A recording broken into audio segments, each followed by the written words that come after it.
First Contact and Deception. The archival banks of New Terra, 2487 CE, held a recording that would forever mark humanity's first steps into a darker universe than anyone had imagined. The holographic projection showed a simple merchant vessel, the TSV Wayfarer, as it made what should have been a routine survey of the Rigel sector.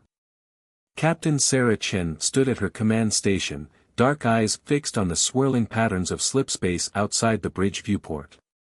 The Wayfarer had been mapping quantum corridors for 6 months, charting new trade routes for Earth's burgeoning interstellar economy.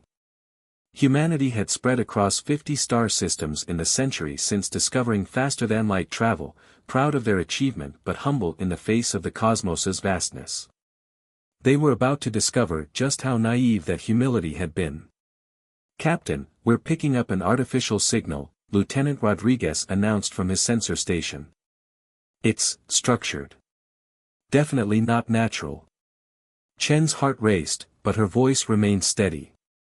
"Origin. Bearing 047, about 2 light hours out. It's being broadcast on multiple frequencies. Some kind of beacon." First contact protocols had been drilled into every spacer since the Academy. Chen knew them by heart, though she'd never expected to use them. "Record everything. Ready the quantum comm buoy. If this is what we think it is, Earth needs to know immediately." The signal led them to an artificial structure, a massive ring-shaped station floating in the void. Its architecture was clearly alien, all sweeping curves and crystalline spires that defied human engineering principles. As they approached, the station's automated systems greeted them with a translation matrix and docking instructions. The beings they met called themselves the Vextau, one of the 3 species that made up the triumvirate. They were tall, elegant creatures with iridescent scales and multiple pairs of arms.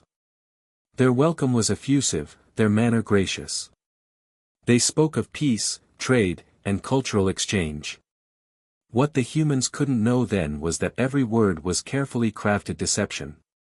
The triumvirate, composed of the Vextau, the militant Kir Shak, and the seemingly benevolent Marini, had ruled the galaxy for 10,000 years through careful manipulation and hidden brutality. They had perfected the art of first contact, presenting each new species with exactly what they hoped to find in the stars. To humanity, they showed technological wonders and spoke of diplomatic equality. Behind closed doors, the triumvirate's leaders discussed how best to contain and eventually subjugate this new species that had emerged from an unremarkable star system. But they had made a crucial mistake. They had assumed humanity's relatively small stellar footprint reflected technological inferiority.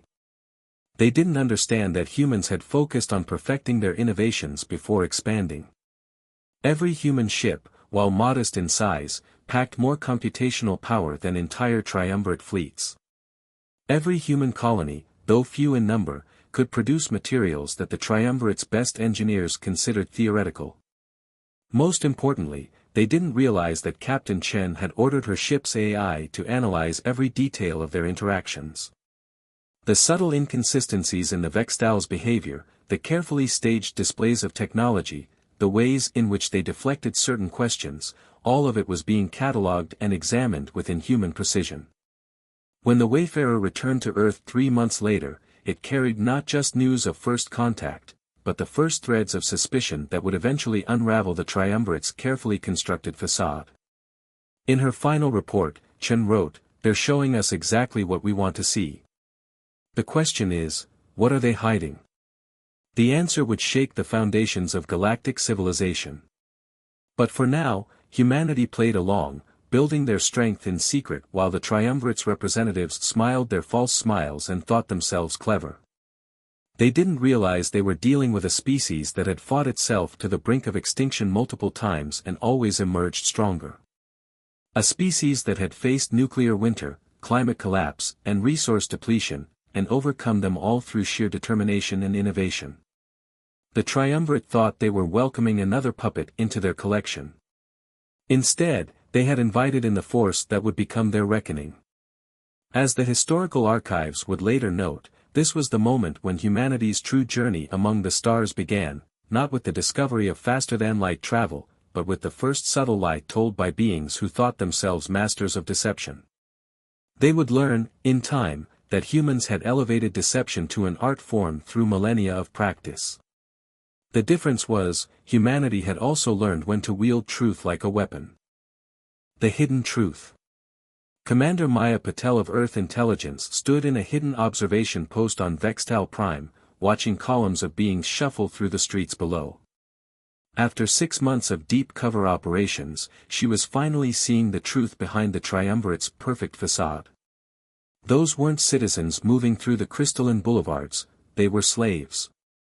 Dozens of species, some humanoid, others completely alien, all wearing neural suppressors disguised as ornamental collars. The Vextal called them contracted laborers. The reality was far darker. "Package secured," whispered Agent Kovic through their quantum-encrypted link. "You're not going to believe what we found in their restricted archives." Maya's team had spent months placing quantum infiltrators throughout the Triumvirate's secure networks. What began as routine intelligence gathering had uncovered something far more sinister than anyone had anticipated. "Upload it to the Ghost node," Maya ordered, her augmented eyes scanning the crowd below. The neural architecture humanity had developed for their AIs proved impossible for the Triumvirate to detect, giving Earth an invisible advantage in the digital realm. The data painted a horrifying picture. The Triumvirate hadn't just conquered the galaxy, they had systematically erased the history and culture of every species they encountered. Their cultural exchange programs were elaborate schemes to identify and eliminate potential threats. Their trade agreements were designed to create dependency and eventually submission. Most disturbing were the genetic engineering programs. The Triumvirate wasn't just enslaving species, they were reshaping them, generation by generation, into more useful forms. Some were bred for physical labor, others for specialized technical work. All had their capacity for resistance systematically diminished. Maya's hand tightened on the railing as she watched a group of children being led into what the Vextal called an educational center. The archived files had revealed these as conditioning facilities, where young minds were molded to accept their place in the Triumvirate's hierarchy. "Command needs to see this immediately," Maya subvocalized into her quantum comm, "but first, we need to get into one of those processing centers. We need proof that can't be denied." The risk was enormous. If caught, the best outcome would be death. The worst would be becoming test subjects in the Triumvirate's labs. But humanity needed to understand exactly what they were facing. What Maya's team discovered that night would change Earth's strategy forever. The processing center contained holding areas for newly captured species, modification chambers that would have made Nazi scientists blanch, and worst of all, nurseries where infants from dozens of species were being prepared for their integration into Triumvirate society. "They're not just conquering the galaxy," Maya reported back to Earth Command. "They're rewriting it. Every species they encounter is either enslaved or eliminated. There is no middle ground." The evidence was overwhelming. The Triumvirate had spent millennia perfecting their system of dominance. They presented themselves as benevolent guides to young civilizations while systematically stripping them of everything that made them unique. But they had never encountered a species like humanity before. Earth's history of warfare and resistance had bred a particular kind of paranoia into their leadership. First contact protocols hadn't just been about peaceful interaction, they had been designed to detect deception. While the Triumvirate thought they were carefully managing humanity's integration into their system, Earth had been preparing for exactly this kind of threat since their first steps into space. Maya sent her final report along with terabytes of stolen data. "The Triumvirate believes they are shepherding us toward eventual submission. They don't realize they've shown their hand to the one species that has spent its entire history fighting against exactly this kind of systematic oppression." Back on Earth, the highest levels of government reviewed the evidence in stunned silence. Humanity had suspected they weren't being told everything, but the scale of the Triumvirate's deception and the horror of their true nature exceeded all predictions. The decision was unanimous. Humanity could not allow this to continue. But direct confrontation would be suicide, the Triumvirate's military might was overwhelming. They would need to be smarter. More subtle. They would need to use the Triumvirate's own systems against them. As Maya made her way back to her cover position, she passed another column of contracted laborers. This time, she noticed something she had missed before. In their dulled eyes, behind the neural suppression, there was still a spark of defiance. Hope wasn't completely dead. Humanity had found its mission. They would not be the next species to fall to the Triumvirate's manipulation. Instead, they would become something the Triumvirate had never faced before, liberators. The game of deception would continue, but now humanity knew the stakes. And they had no intention of losing. Breaking chains. Dr. James Chen adjusted his neural interface as he walked through the Triumvirate's premier genetic research facility on Merini Delta. To anyone watching, he appeared to be just another visiting scientist, his credentials impeccable, his manner appropriately deferential. None would guess he was the son of Captain Sarah Chen, the woman who had made first contact with the Triumvirate 5 years ago. Or that he was about to strike the first real blow in humanity's shadow war. Another stellar recommendation from the Vextal Science Academy, the Merini supervisor burbled through their translator. Their gelatinous form rippled with what James had learned to recognize as pleasure. "We're honored to have you study our enhancement procedures." James bowed slightly, the gesture hiding his disgust. Enhancement procedures was a sanitized term for the forced genetic modification of enslaved species. But today, that would begin to change. His neural interface connected seamlessly with the facility's systems, another advantage of humanity's superior cybernetics. While he followed the supervisor on the tour, his implants were already at work, inserting subtle modifications into the facility's core genetic templates. The changes would be undetectable for months, perhaps years. But they were spreading through the Triumvirate's networks like a virus, targeting the very foundations of their control. Every new enhancement procedure would now secretly strengthen resistance to neural suppression. Every new generation would be slightly more capable of independent thought. "Your work on cognitive optimization is particularly interesting," the supervisor was saying. "The KIR-SHAC military has expressed great interest in applying it to their warrior breeding programs." "I'm honored," James replied, suppressing a grim smile. The KIR-SHAC would get their enhanced warriors, but not quite in the way they expected. Back on his ship that evening, James sent an encrypted quantum burst to Earth Command, Phase 1 complete. "The chains are weakening." Similar operations were happening throughout Triumvirate space. Humanity had spent the last 5 years placing operatives in key positions, building a network of influence and access. Now they were using it. On the mining world of KIR-SHAC Prime, a malfunctioning neural suppressor allowed a group of slaves to remember their past for the first time in generations. In the education centers of Vextal colonies, teaching protocols began subtly encouraging critical thinking instead of submission.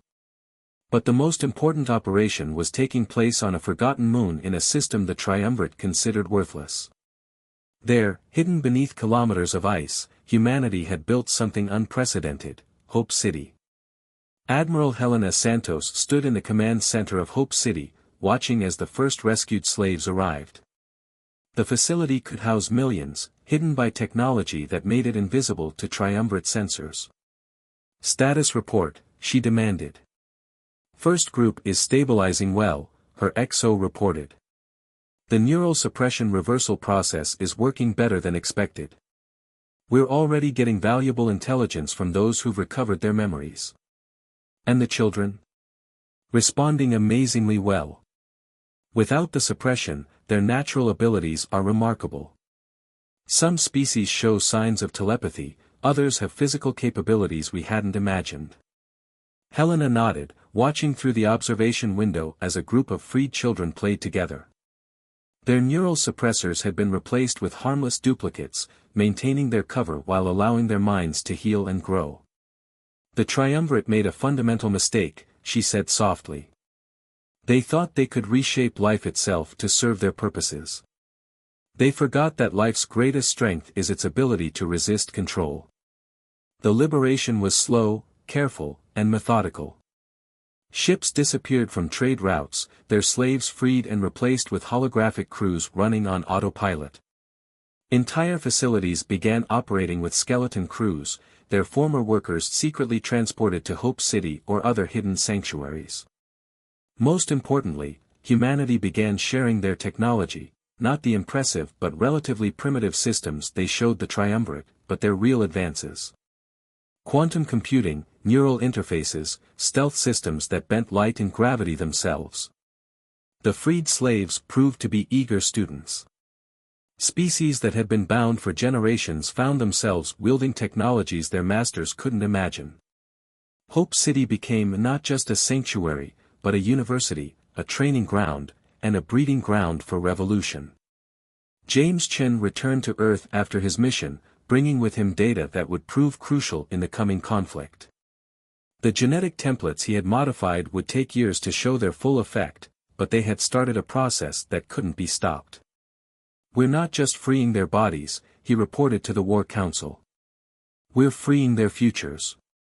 Every generation born from now on will be a little more resistant, a little more capable, a little more free." The Triumvirate's power had always been based on careful control, of information, of biology, of culture itself. They had never faced an enemy that could undermine all three simultaneously. They had never imagined that their carefully constructed system of dominance could be turned into a weapon against them. But humanity had done exactly that. And they were just getting started. The Liberation War. The Triumvirate discovered their mistake on a seemingly ordinary day. A Kirshak battle fleet, responding to reports of unrest on a mining colony, arrived to find their neural control systems completely ineffective. Instead of docile slaves, they faced an organized resistance armed with weapons that shouldn't have existed. The battle lasted less than an hour. When it was over, the Kirshak fleet had been reduced to drifting debris, and the first openly free world in 10,000 years declared its independence. Fleet Admiral Sarah Chen, the same woman who had first encountered the Triumvirate 7 years ago, watched the sensor feeds from her flagship, the ECS Liberator. "And so it begins," she said quietly. "All ships, execute Operation Avalanche." Across Triumvirate space, carefully planted quantum bombs detonated in their communication networks. Slave control systems crashed. Hidden weapons platforms activated. And thousands of ships, built in secret by humanity in their freed allies, emerged from their hiding places. The Triumvirate's response was predictably brutal, and surprisingly ineffective. Their attempts to coordinate a response were hampered by communication failures. Their slave soldiers turned on them. Their own genetic engineering programs had been subtly altered, producing generations of warriors who could resist neural control. "High Command is still arguing about how to respond," reported Admiral Chen's intelligence officer. "The Vextal want to negotiate, the Kirshak want to obliterate everything, and the Marini can't decide which side to take." "Perfect," Chen smiled. "Chaos was always our best weapon against their order." The war that followed would be unlike anything the galaxy had seen. Humanity's ships, smaller but far more advanced than their triumvirate counterparts, struck from nowhere using quantum tunneling technology. Freed slaves, armed with centuries of intimate knowledge about their former masters' systems, proved devastatingly effective at sabotage. But the real victory came from an unexpected source. Deep in Marini space, a young scientist named Dr. Liana Wei had made a discovery that would change everything. The Triumvirate's entire biological control system depends on a specific quantum frequency, she explained to the War Council. It's how they maintain their neural suppressors, their genetic modifications, everything. And we can shut it down with a single broadcast. The plan was audacious. It would require coordinating quantum transmitters across thousands of light-years, timing them to activate simultaneously. If it worked, it would free every enslaved being in triumvirate space instantly. If it failed, it would alert the triumvirate to humanity's greatest advantage. The operation was called Lightbringer. On the designated day, human ships appeared simultaneously at strategic points throughout Triumvirate space. The Triumvirate's leaders, thinking this was merely another raid, marshaled their forces to respond. They didn't realize that the ships were just a distraction. When the quantum pulse went out, its effects were immediate and dramatic. Across thousands of worlds, neural suppressors failed. Genetic modifications designed to ensure obedience dissolved. And billions of beings experienced true freedom for the first time in their lives. The Triumvirate's carefully ordered society collapsed into chaos within hours. Some of their own lower classes, themselves partially controlled, broke free and turned on their masters. Others, seeing the writing on the wall, switched sides. The Kirshak fought the hardest, their warrior culture refusing to accept defeat. The Vextal attempted to negotiate, offering compromises that came far too late. The Marini simply surrendered, their hierarchical society collapsing as their own servant classes revolted. Admiral Chen stood on her bridge as reports flooded in from across the galaxy. Slave worlds declaring independence. Triumvirate fleets surrendering or being destroyed. Ancient species, long thought extinct, emerging from hidden sanctuaries to reclaim their worlds. We didn't just break their power, she observed. We broke their story. The story they've been telling the galaxy for 10,000 years about their right to rule, about the natural order they claimed to represent. The war wasn't over, there would be holdouts, die-hard loyalists, and warlords attempting to maintain control of their territories.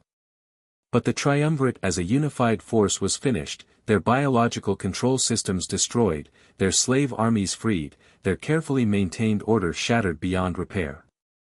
In the end, their greatest weakness had been their absolute belief in their own superiority.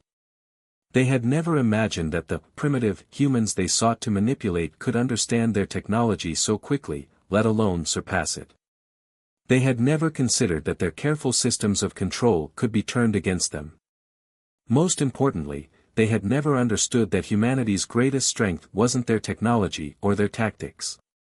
It was their fundamental belief that freedom was worth any price, and that no system of control, no matter how ancient or powerful, could stand against the unified will of those who yearned to be free. As the fighting died down, Admiral Chen sent a final message to Earth: the chains are broken. The real work begins now. A new dawn. 1 year after the fall of the Triumvirate, the ancient halls of Vextal Prime hosted a gathering unprecedented in galactic history. Representatives from over 1,000 species, former slaves, hidden survivors, and even reformed members of the Triumvirate societies, had come together to forge a new future. Dr. Maya Patel, once a covert operative and now Earth's chief diplomat, stood at the podium addressing the Galactic Reconstruction Council. The same eyes that had once watched slaves shuffling through these streets now saw free beings walking with pride. We are not here to create a new empire, she declared. We are here to ensure no empire can ever rise again. The challenges were immense. Entire species needed to rediscover their lost histories and cultures. Worlds stripped of resources required restoration. The complex web of biological and technological control systems the Triumvirate had built needed to be dismantled safely. But humanity had prepared for this too. Hope City, once a secret sanctuary, had become the galaxy's largest cultural repository.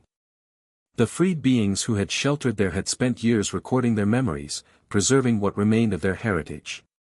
Now those records became the seeds from which ancient cultures could grow again. James Chen, who had helped sabotage the Triumvirate's genetic programs, led the effort to heal their biological damage. We're not just reversing their modifications, he explained to a group of newly freed scientists. We're helping each species rediscover their natural evolutionary path. The former Triumvirate species themselves faced a difficult transition. Their societies had been built on exploitation for so long that many struggled to imagine another way of life. But here too, humanity's experience proved valuable. Our own history is full of societies that had to transform themselves, Admiral Helena Santos told a group of reformed KIR leaders. The path from oppressor to equal is hard, but it's not impossible. We've walked it ourselves. The Galactic Reconstruction Council's first act was to establish the Freedom Accords, a set of principles that would guard against future exploitation. Advanced AI systems, developed by humanity and their allies, would monitor for signs of systematic oppression or control.